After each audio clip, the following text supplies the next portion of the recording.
अस्सलामु अलैकुम वरहमतुल्लाहि वबरकातुह। दोस्तों, आप सब उम्मीद है खैरियत से होंगे।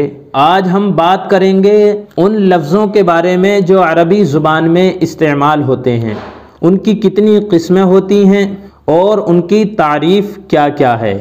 तो आज हम इसी के बारे में गुफ्तगू करेंगे। तो चलिए शुरू करते हैं।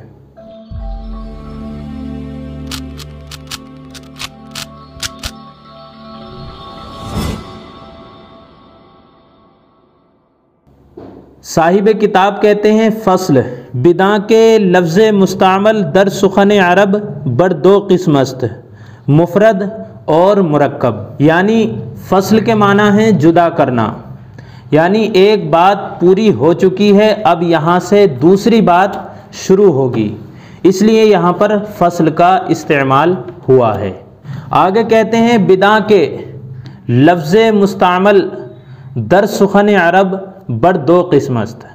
तो अरबी ज़ुबान में जितने भी लफ्ज़ हैं, जितने भी अल्फाज इस्तेमाल होते हैं, उनकी दो किस्में हैं। पहली किस्म का नाम है मुफरद और दूसरी किस्म का नाम है मुरक्कब। मुफरद किसको कहते हैं और मुरक्कब किसको कहते हैं, इसको भी थोड़ा सा जान लेते हैं। साहिब किताब मुफरद की तारीफ़ करते हुए लिखते हैं कि मुफरद वो लफ्ज़ है कि जो तन्हा दलालत करता है एक माना पर। ऐसा लफ्ज़ जो कि तन्हा दलालत करता हो एक माना पर, वो मुफरद कहलाता है।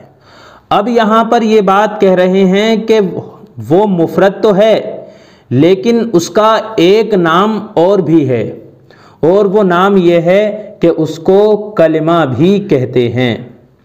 और कलमे की तीन किस्में कर दी इन्होंने। इस्म जैसे कि रजुलन, फ़ेल जैसे कि ज़रबा, हर्फ जैसे कि हल। इन तीनों की तारीफ़ इंशाअल्लाह आगे करेंगे। तो मुफरद की तीन किस्में हैं, या यूँ कह लीजिए कि कलमे की तीन किस्में हैं, इस्म, फ़ेल और हर्फ।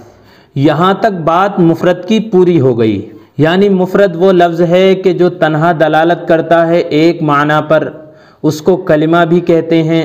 और फिर कलिमे की तीन किस्में हो जाती हैं, इस्म, फ़ेल और हर्फ। यहाँ तक पूरी बात मुकम्मल हो गई मुफरद की।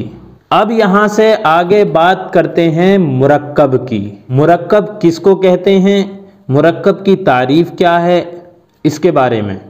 चुनाके दर तसरीफ़ मालूम शुदा अस्त। कह रहे हैं जैसा कि इल्मे सर्फ़ के अंदर मालूम ये हो चुका है, अम्मा मुरक्कब, बहरहाल मुरक्कब दो कलिमा या उससे ज़्यादा से हासिल होता है। फिर मुरक्कब की दो किस्में हो जाती हैं, मुफीद और गैर मुफीद। मुफीद की तारीफ़ करते हुए कहते हैं, मुफीद वो है कि जब कहने वाला कहकर खामोश हो जाए और सुनने वाले को कोई ख़बर या तलब मालूम हो, उसको मुफीद कहते हैं।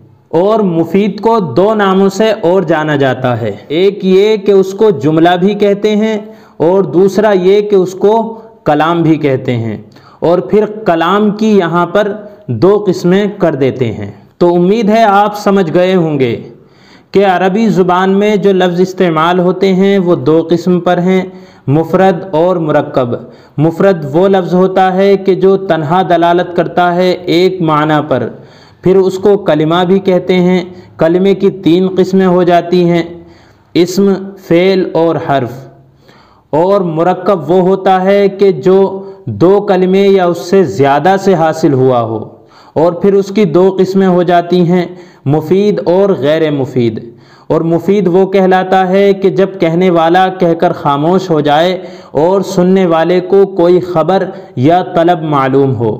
मिसाल के तौर पर किसी ने आपसे कहा कि पानी ला कर दो, तो ये एक जुमला हो गया, और इसके अंदर एक तलब मालूम हो रही है कि अगला आदमी हमसे कुछ तलब कर रहा है, मांग रहा है, तो ये मुफीद के अंदर आएगा। या हम किसी को ख़बर दें कि फ़लाँ शख्स यहाँ पर आ चुका है, तो इसके अंदर भी ख़बर मालूम हो रही है, लिहाजा ये भी मुफीद कहलाएगा। और फिर इसको जुमला भी कहते हैं और कलाम भी कहते हैं। आज का हमारा सबक बस इतना ही है। آگے پھر انشاءاللہ ملاقات ہوگی اگلے سبق میں۔ السلام علیکم ورحمۃ اللہ وبرکاتہ۔ اپنا بھی خیال رکھیے اور اس ناچیز کو بھی دعاؤں میں ضرور یاد رکھیے۔